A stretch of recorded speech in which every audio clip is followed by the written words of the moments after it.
नमस्कार, आप देख रहे हैं अपना बिहार और मैं हूं आपके साथ विभा उपाध्याय। बड़ी खबर सियासत से जुड़ी हुई। प्रज्वल रेवन्ना जेडीएस से निलंबित किए जा चुके हैं। सेक्स स्कैंडल में नाम आने के बाद ये बड़ी कार्रवाई निलंबन की जेडीएस की कोर कमेटी की तरफ से फैसला लिया गया और अब निलंबित कर दिया गया है। सेक्स स्कैंडल में नाम आने के बाद ये एक्शन प्रज्वल रेवन्ना के ऊपर। कर्नाटक से स्कैंडल में ये नाम आया और हासन से सांसद प्रज्वल रेवन्ना अब निलंबित किए जा चुके हैं। पूर्व पीएम देवे गौड़ा के पोते हैं प्रज्वल रेवन्ना।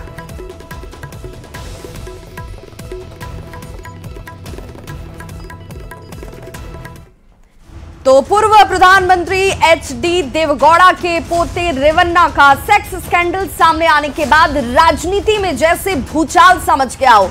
जेडीएस बीजेपी की सहयोगी पार्टी है और ऐसे में विपक्षी दल बीजेपी को अब अपने लपेटे में ले रहे हैं, जिस पर केंद्रीय गृह मंत्री अमित शाह ने साफ कर दिया कि महिलाओं के साथ ऐसी घटना किसी भी सूरत में बर्दाश्त नहीं की जा सकती है।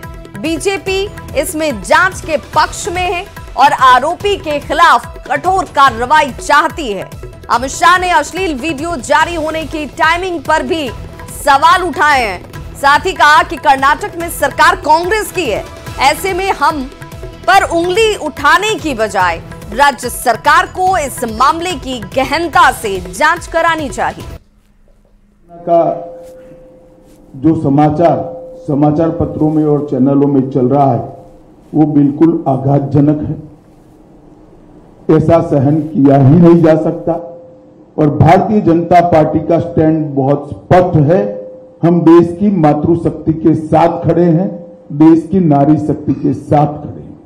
नरेंद्र मोदी जी का पूरे देश को एक कमिटमेंट है कि कहीं पर भी मातृशक्ति के अपमान को सहन नहीं किया जाना।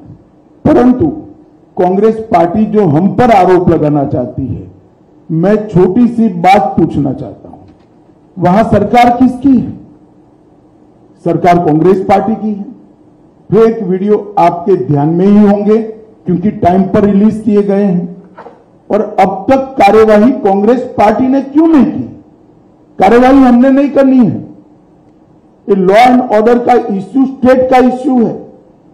प्रियंका जी हमसे सवाल पूछ रही है, मैं प्रियंका जी को कहना चाहता हूं, नरेंद्र मोदी जी और मुझसे सवाल पूछने की जगह आपके मुख्यमंत्री उप मुख्यमंत्री को सवाल करिए कि आपकी सरकार क्या कर रही है, क्यों जांच नहीं हो रही है। हम जांच के पक्ष में है, कठोर से कठोर कदम उठाने चाहिए। ये भारतीय जनता पार्टी का स्टैंड अफर है और उसमें कोई कंफ्यूजन भारतीय जनता पार्टी में किसी स्तर पर नहीं है। हम महिला शक्ति के अपमान का, मातृशक्ति के अपमान का घोर निंदा करते।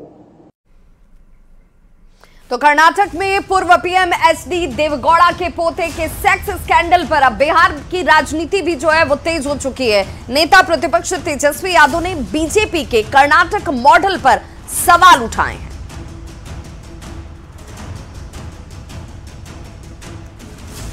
क्या मॉडल आपने देख लिया? प्रधानमंत्री का क्या है? कहाँ है भाई? 250 बहनों के साथ 2500 बहनों के साथ शोषण हुआ, क्यों नहीं बोल रहे भाई? कहाँ गया? आप कहते थे रक्षा कीजिएगा, राखी बंधवाते थे, नारी शक्ति हो या अलग अलग बातें वो कहा करते थे। अब कहाँ गायब हो गए प्रधानमंत्री? आरक्षण के मुद्दे पर केंद्रीय गृह मंत्री अमित शाह ने कांग्रेस पर जोरदार और बड़ा हमला किया है। गुवाहाटी में अमित शाह ने कहा कि कांग्रेस मेरा एक फेक वीडियो वायरल कर झूठ फैला रही है। अमित शाह ने आरक्षण खत्म करने के आरोपों को पूरी तरह से निराधार बताया और कहा कि धार्मिक आधार पर आरक्षण देश के संविधान के ही खिलाफ है। अमित शाह ने कहा कि SC, ST और OBC आरक्षण में कांग्रेस ने डाका डाला है। अमित शाह ने यह भी कहा कि जब भी इन राज्यों में हमारी सरकार आएगी, हम धर्म के आधार पर आरक्षण को खत्म करेंगे और इन राज्यों में SC, ST और OBC को न्याय दिलाएंगे।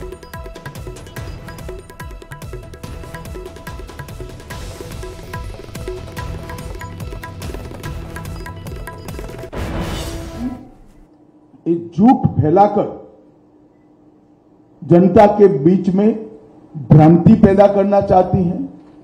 मैं ये बात स्पष्ट कर देना चाहता हूं कि Bharatiya Janata party ST, SC, OBC के आरक्षण की समर्थक है और हमेशा इसके संरक्षक के रूप में अपनी भूमिका निभाएगी। ये बात नरेंद्र मोदी जी ने भी कई बार सार्वजनिक भाषणों में स्पष्ट की। एसटी, एससी, ओबीसी के आरक्षण में किसी एक राजनीतिक दल ने अगर डाका डाला है तो वो कांग्रेस पार्टी ने डाला है। भारतीय जनता पार्टी स्पष्ट रूप से मानती है कि धर्म के आधार पर आरक्षण संविधान सम्मत नहीं है, गैर संवैधानिक है और जब भी इन राज्यों में हमारे पास अधिकार आएगा हम ये धर्म के आधार पर लादे गए आरक्षण को समाप्त कर कर एसटी, एससी और ओबीसी को हम न्याय दिलाने का काम करेंगे। तो न्यूज 18 के साथ एक्सक्लूसिव इंटरव्यू में प्रधानमंत्री नरेंद्र मोदी ने बिहार को लेकर कहा कि बिहार में पिछली बार हम 1 सीट हार गए थे, लेकिन इस बार एक भी सीट नहीं हारेंगे, यानी बिहार की सभी 40 की 40 लोकसभा सीट जीतेंगे। पीएम मोदी ने यह भी दावा किया न्यूज 18 के group editor in chief Rahul Joshi के उस सवाल के जवाब में, जिसमें राहुल जोशी ने पूछा कि बिहार में एक बार फिर नीतीश कुमार उनके साथ हैं, ऐसे में वे इस चुनाव को आखिर कैसे देखते हैं? क्या वे 2019 के रिजल्ट को दोहराएंगे?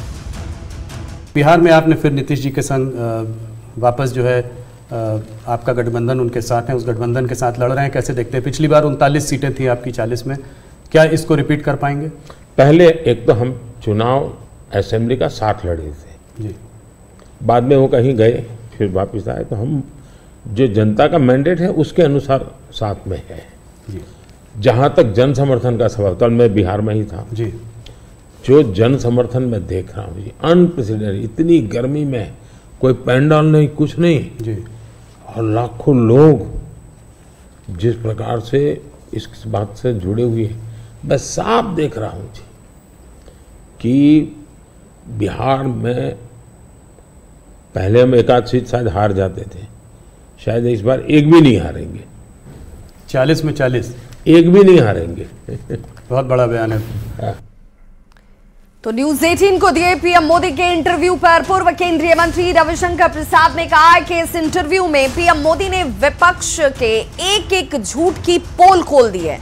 रविशंकर प्रसाद ने इंडिया अलायंस पर संविधान को बदलने, आरक्षण पर हमला कर अफवाह फैलाने तक का आरोप लगाया।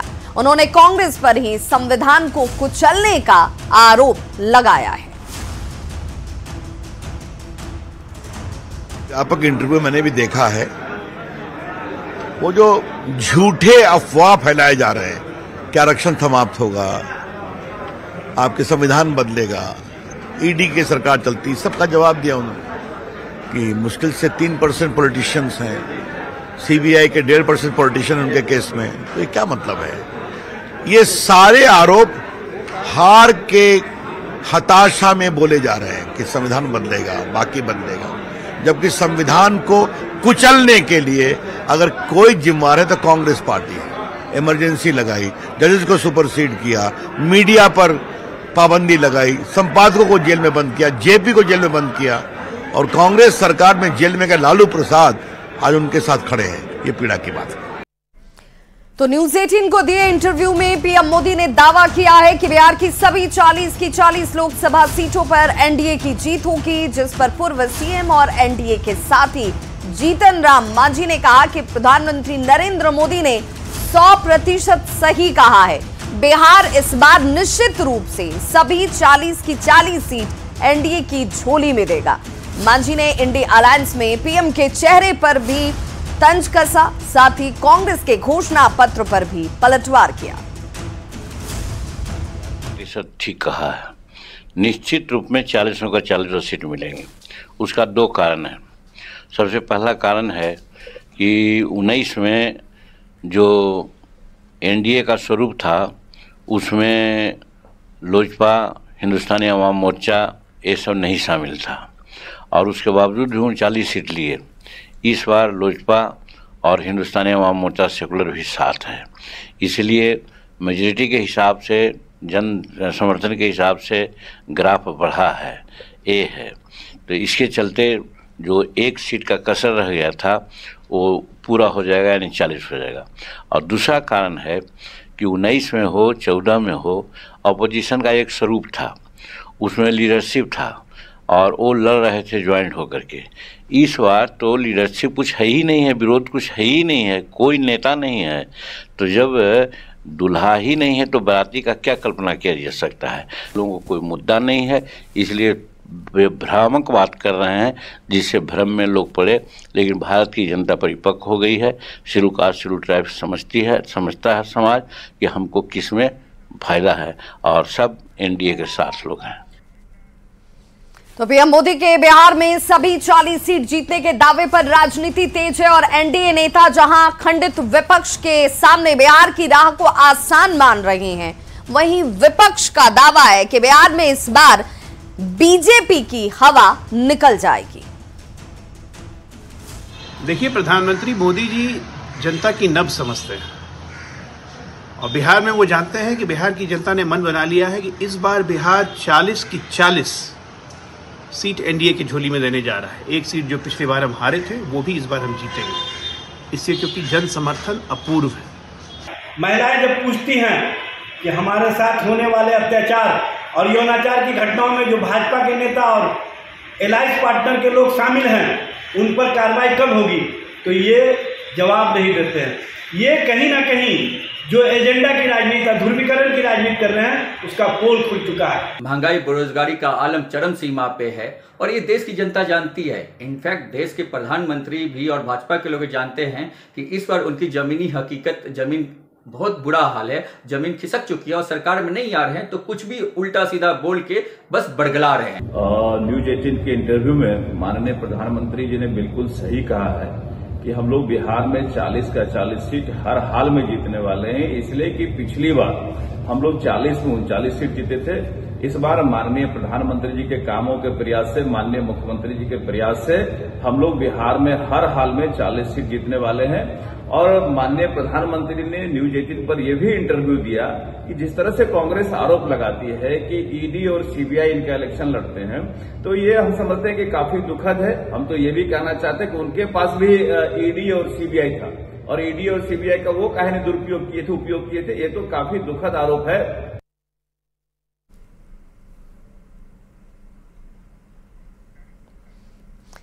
तो कांग्रेस के कर्नाटक में मुस्लिमों को आरक्षण देने के सवाल पर जेडीयू प्रदेश अध्यक्ष उमेश कुशवाहा ने कहा है कि आरक्षण पर नीतिगत फैसले लिए जाते हैं और केंद्र सरकार इस मामले को संवेदनशील होकर देखेगी।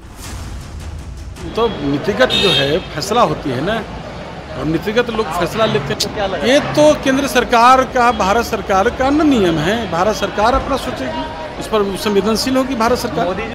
तो इंडी गठबंधन के पीएम पद के उम्मीदवार पर महाराष्ट्र के डिप्टी सीएम अजीत पवार ने एक बड़ा बयान दिया। अजीत पवार ने कहा कि देश के 65% लोग कहते हैं कि वो पीएम मोदी को ही देश का पीएम बनाना चाहते हैं।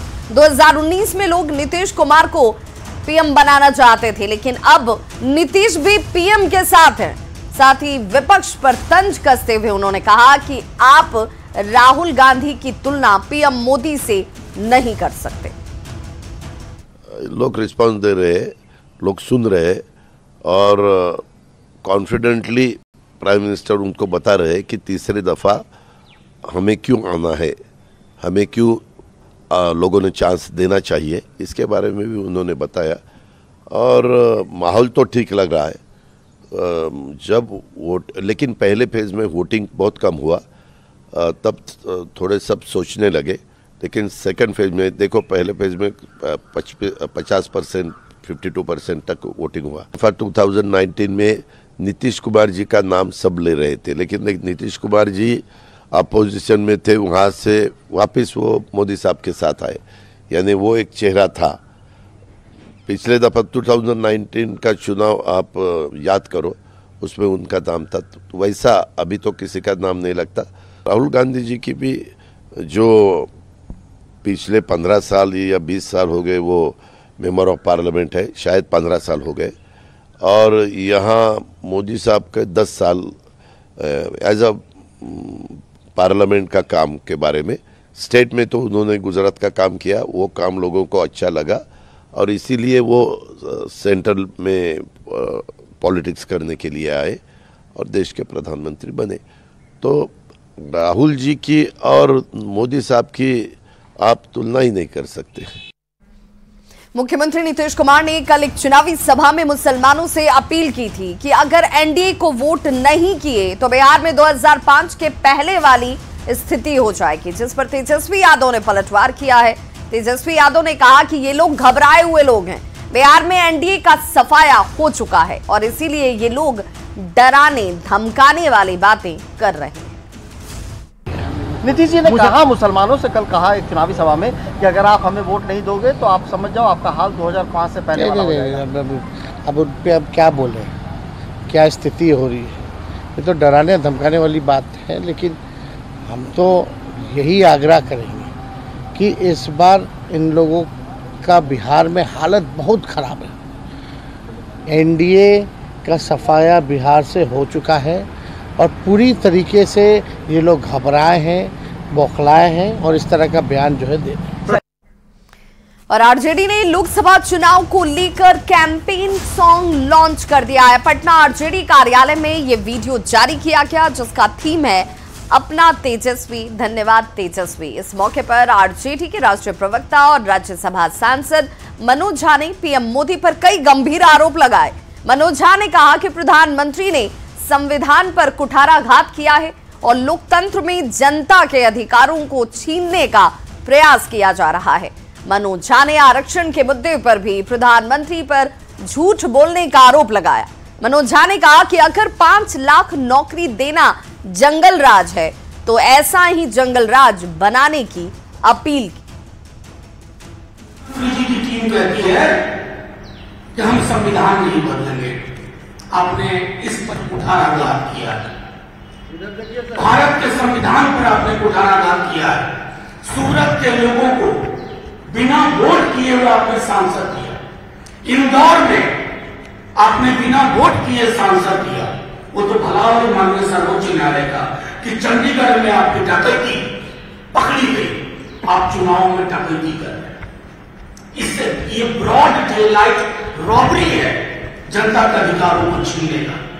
इससे ज्यादा असत्य वचन बोलने वाला प्रधानमंत्री मैंने आज तक नहीं देखा। कौन सा रिजर्वेशन किया किसको?